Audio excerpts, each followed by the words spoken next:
Welcome back to another episode of Into Greatness Podcast, where Jolene and I attempt to unravel all the mental mysteries of our lives in hopes of helping you better navigate yours. How's that sound?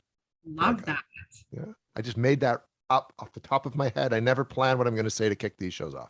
Right? We're kicking your ass into greatness is what we're doing. So thanks for joining us. Exactly. I'm Jason. She's Jolene. She's the expert. I'm just an average guy with a head full of bad wiring. But together, we figure that we're an unstoppable team of mental health awareness, support, therapy.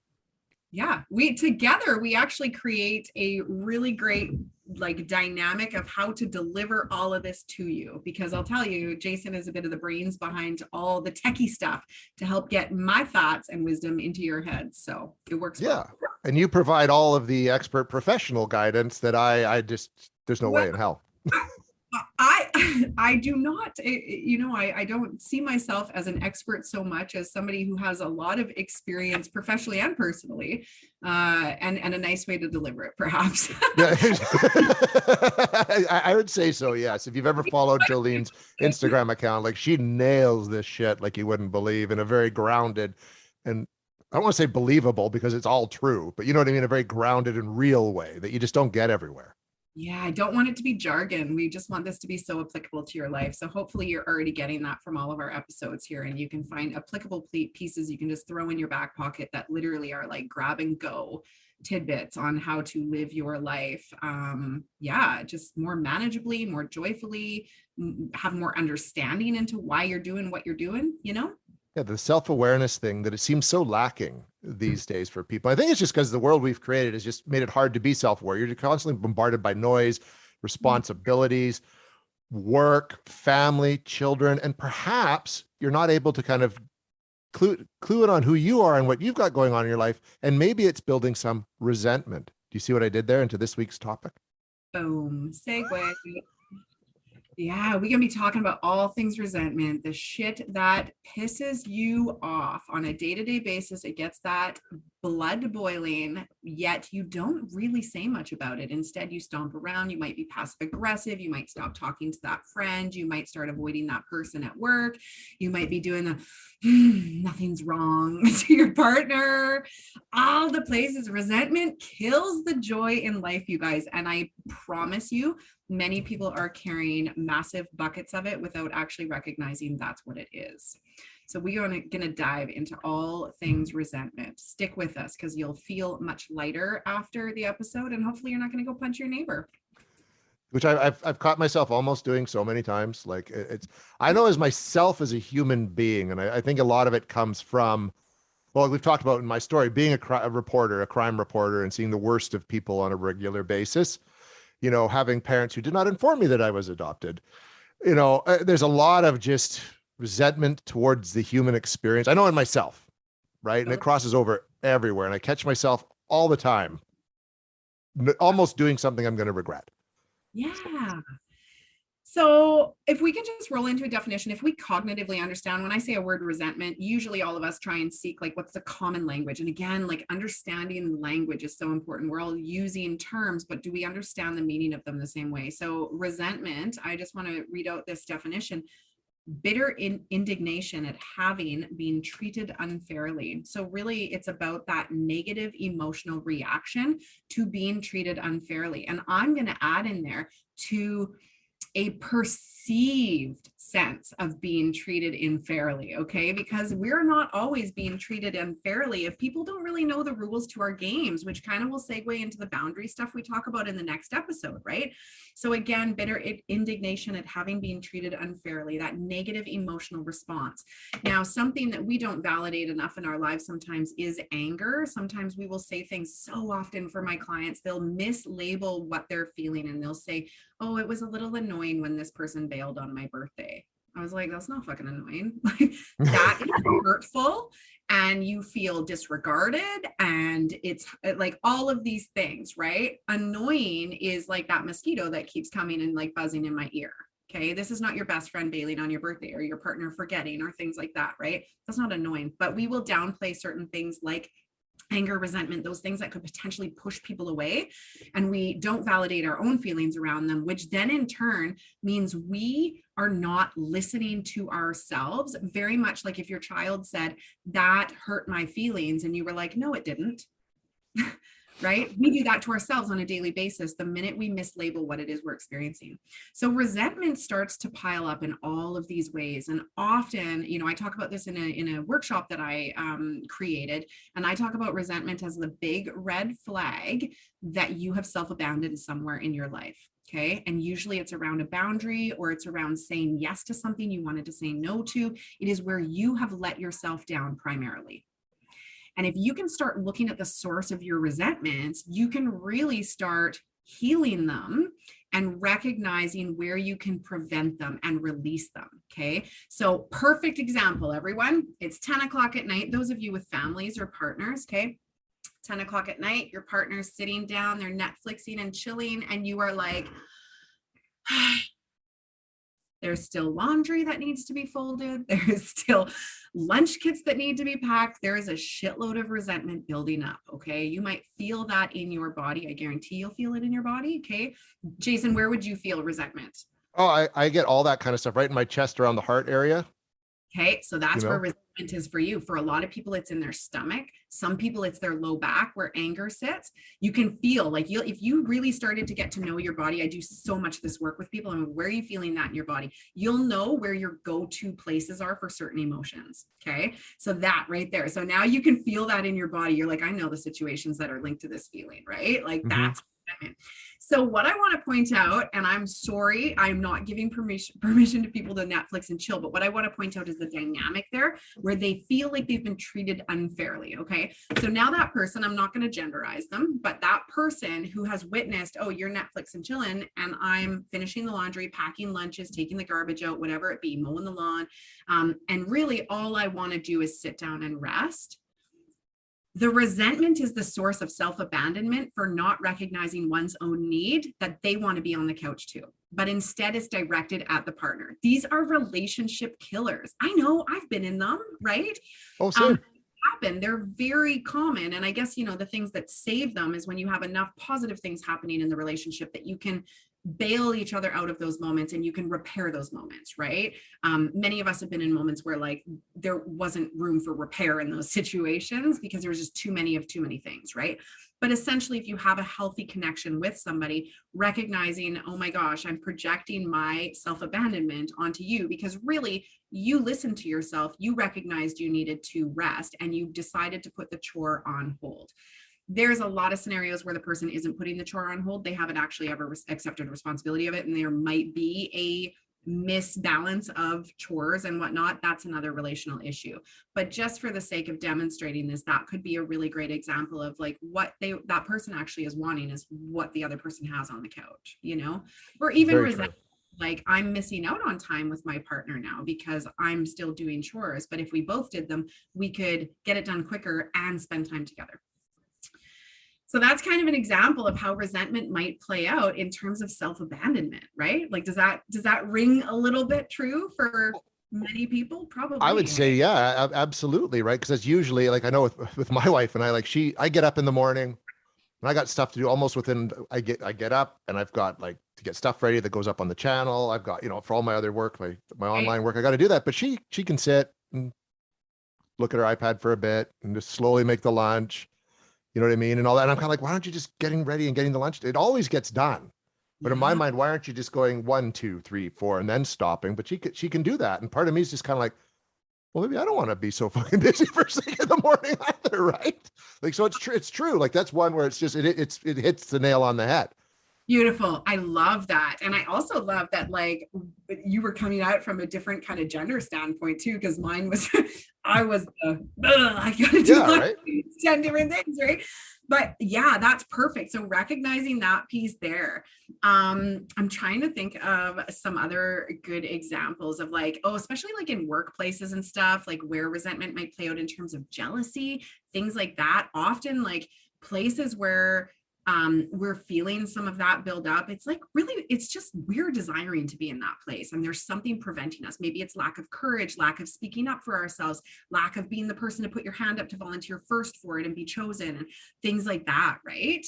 And really looking at like, yeah, what do these different forms of resentment kind of bring? And then that passive aggressive tends to be what like keeps resentment boiling. If someone has like a big angry outburst, usually you have like a nice release of your resentment, right? But it's that passive aggressive bit. So now think about your morning and like where that lingers on, or the example of the night before, like where that lingers on. Now I guarantee one partner becomes avoidant. You've now created a dynamic where someone feels like they're doing something wrong.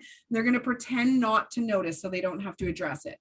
By not noticing it, the partner who's holding the resentment now feels unseen. They now feel unheard. They're not validated in their frustration.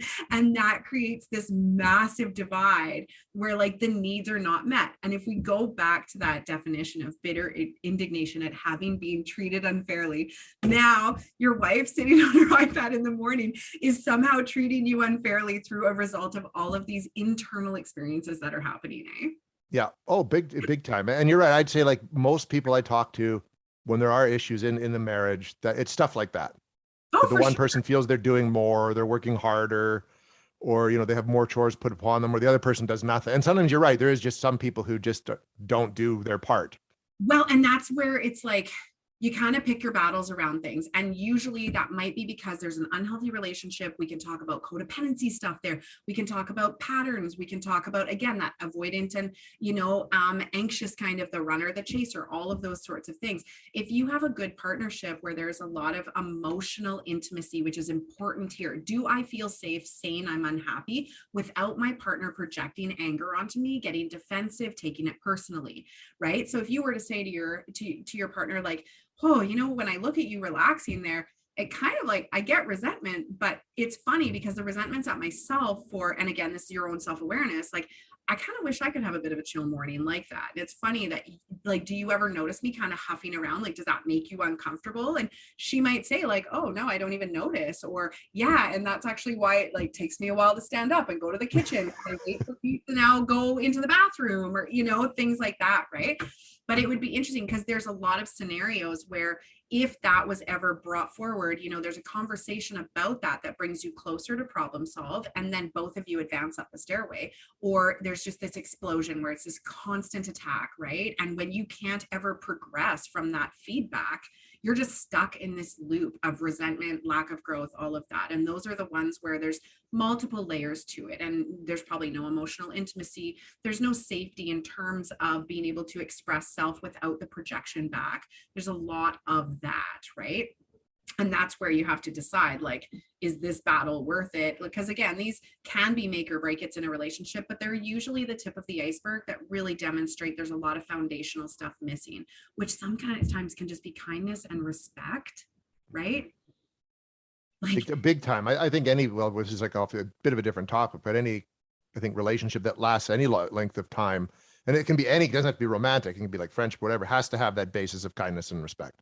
absolutely. I was in one for many, many years that I strongly believe now with a lot of awareness did not have a basis of respect and kindness and all of those things, which is actually what I built through my divorce. Is like, I really believe we need to build respect and kindness as co-parents and learn to be friends, because I'm not sure we ever were, right? And it's interesting in some of those ways when you actually look at where opportunities for repair are, because people are always going to be reevaluating what's working for them, what's not. We do this on a regular basis with cell phone contracts, with TELUS and all these places. I mean, we can't do it with our fucking gas prices right now. There's no negotiating anywhere, but where we can negotiate, we do. And we say like, I don't know if I want to work with this plan anymore. Maybe I want to change it. Maybe it is. And then there's this, like, we want to keep you as a customer. How can we help do this? And when we value our relationships, we can do that, right? So like, oh, is this making you resentful? That wasn't my intention. Or, I noticed this. And then you try and work to repair that, right? But I think essentially there's so much fear for people to speak up about the potential of, I feel like I was treated unfairly. There's not a lot of safety in a lot of our employment places, friendships, relationships, where people are confident enough, self-aware enough, and have probably healed enough of their rejection and abandonment wounds that they can speak up without fearing the relationship will end. Oh, huge.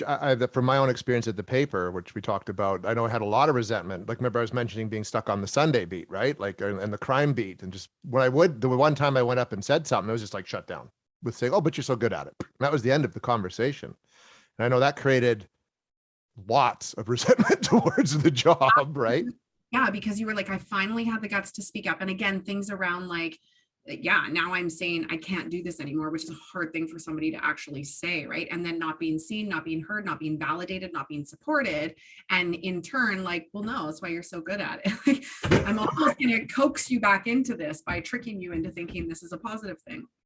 Yeah. Wow. And that's carried over into various different relationships that I've had, right? Because you do get a bit gun shy in bringing up something that might be pissing you off, because it's like, what if they just ignore it?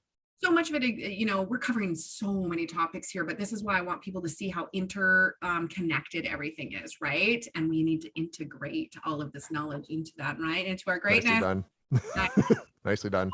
And because that's how my brain works. I'm like, it's just like this puzzle where all the pieces kind of fit together, right? But so much of this is around like what perpetuates the resentment when we cannot speak up for ourselves, be the voice for ourselves in that scenario, say, I feel like I'm being treated unfairly, or it feels like this, and have that safe response back, right? Like sometimes people have not ever had that experience, because from a very small age in childhood, so much of this originates in childhood. We are constantly looking to please our external sources for positive regard, because really, I mean, that's typically when you're getting praise, is when you're doing something good. We want positive regard. We want to be likable. We don't want people to leave us, to reject us, to push us away. So when we say to let's say, primary caregiver, I didn't like it when you did that. Yeah, how well is that going to turn out? Right? Mm-hmm. I don't like it when you say that. I don't like it, not very well. So we learn from a very young age that like, when I have these feelings inside of me, when this chest pain comes up of resentment, I have to just push that down. So I'm telling you, if you have physiological stuff, digestion issues, IBS, oh my God, once I start doing EMDR work around people and we start to resolve a lot of what is being stuffed into the stomach area, the ulcers, okay, ulcers with resentment, huge ones, IBS stuff, because really you're asking yourself, I love this from like this holistic standpoint, essentially this is my opinion, guys, I don't know what the studies say, this is what I've seen a lot of, and it makes sense to me, but you are asking yourself to digest something that should have never been digested in the first place. It should have been purged. Okay, you should have puked that shit out. You should not be digesting it because it was unjust. It didn't feel right. And it violated something for yourself. Maybe it be a boundary. Maybe it was something where you self-abandoned and you did something you didn't want to do, any of those things, right? Like, yeah, I'll make 76 cupcakes for the cakewalk that's happening for our PAC fundraiser. And you're like, I don't know how. I have 2 jobs. I'm a single mom and I've got soccer with the kids that day, right? But you didn't want to piss off Susie, who you're super trying to impress, right? Yeah. Those kinds of things. You're trying to digest things that shouldn't be digested. Okay. So when we are looking at physical health and how we store emotions in the body's negative experiences, again, resentment being the negative emotional reaction. Okay. This is going to show up in your body. So yeah, I want people to think about that now, especially low back pain. Okay. Lots of low back pain stuff, which, we'll probably talk about alternative treatments and things like that, but I had a ton of low back issues and I knew so many of them were related to exactly that. They just kept getting pushed down from my neck, my shoulders, all those things, until I literally felt paralyzed. And for many years, I also had twins. That doesn't help too. But yeah, acupuncture actually helped a ton with that. Yeah. And accessing where anger is held in those meridians, like the liver channel and things like that. But yeah, for me, I know my low back holds a lot of that stuff. So if it starts acting up, I need to release. And usually the release for resentment and anger tend to be more active releases. So bike riding is a really good one, very physical, like a lot of like fast-paced hockey or running or like high impact stuff. Like yoga, that's not going to feel That's not going to release anger. That will help create balance and peace. But when we need to release anger, we need an outlet, like the kid screaming, like the kid punching the pillow. We don't allow ourselves, we're socially conditioned not to do that anymore. So there becomes a big buildup of it. We want that explosive energy of like physically getting it out. So that's really helpful in processing that out too. Well, and that's why I box and kickbox. Yeah. Right. It's a way to get it out, or run. Sometimes when you have that moment and you're just super pissed off, I just put on the runners and just go, because you just kind of work it out.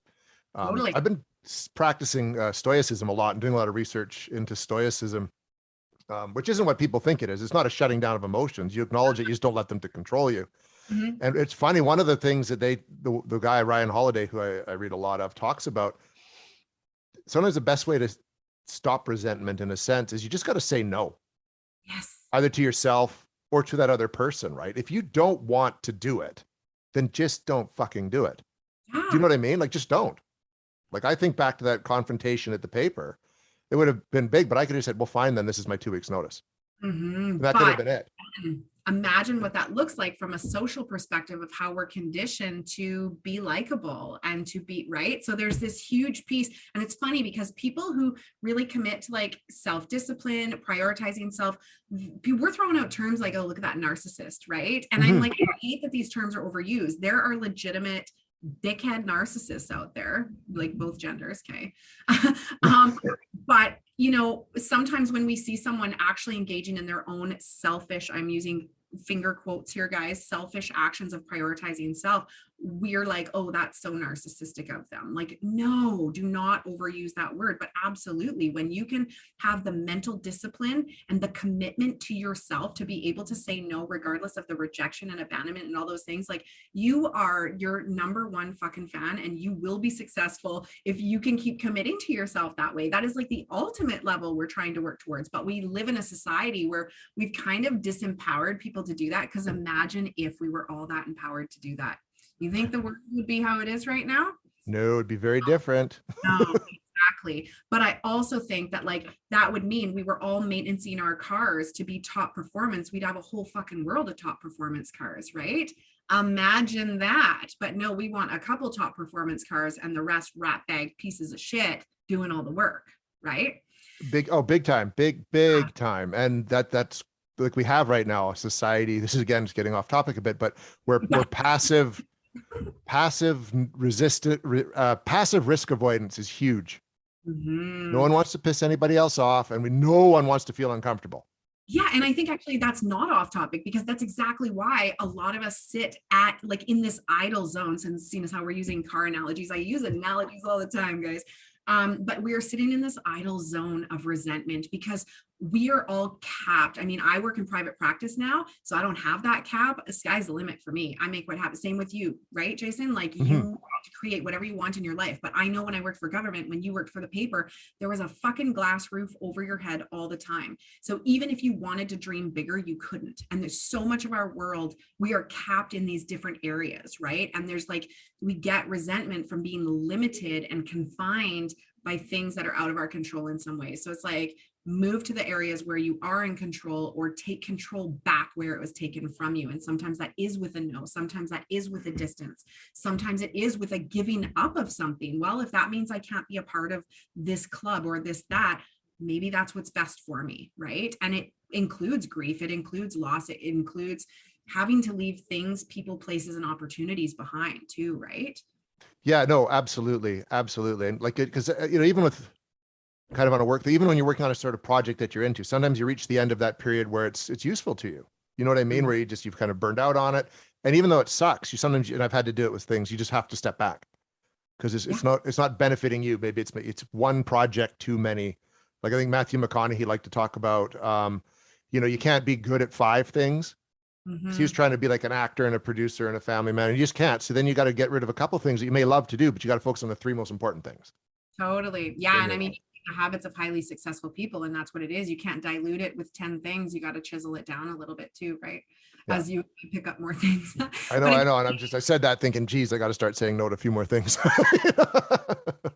here's the thing, they all are starting to align and integrate. Actually, when I look at all the things I've partnered with you on, they've all started to align and integrate to a bit of a common goal. So sometimes they are stairs up the same staircase. Okay. So that's the other thing, is like having that kind of end point, right? And I always ask myself, like, does this move me closer or farther away from whatever that point is? I usually pick like a specific thing each year that I'm focused on.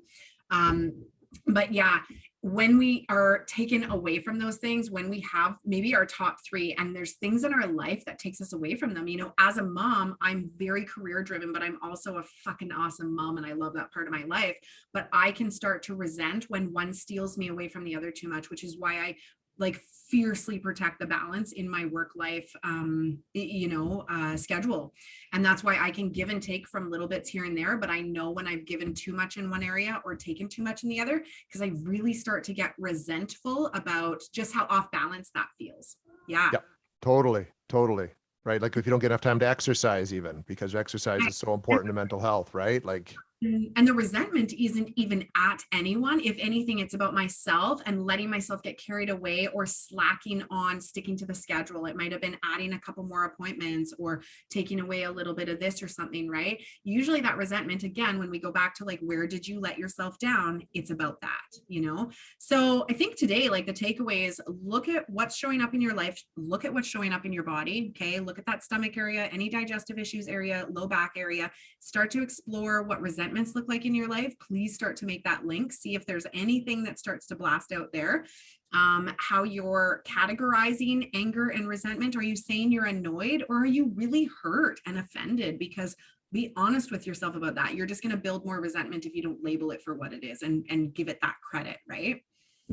Exactly. And a couple good techniques for combating resentment is knowing when to say no, and also being completely honest, not only with yourself, but with other people. Authenticity, being able to be your most honest voice, regardless of what the outcome is. The minute you can speak up for yourself truly, the outcome doesn't matter anymore, because what the most important part was is you spoke up for yourself. That wasn't okay. It felt this way. Suddenly the outcome doesn't matter because you're so satisfied that you finally stood up for yourself or asked for clarification around something or whatever that be. Yeah. Awesome. Well, this was a great conversation on resentment. It ties in nicely to next week on boundaries, which we will talk about in 1 week's time right here on the Integrateness podcast. Until then, I'm Jason. I'm Jolene. And we'll talk again next week.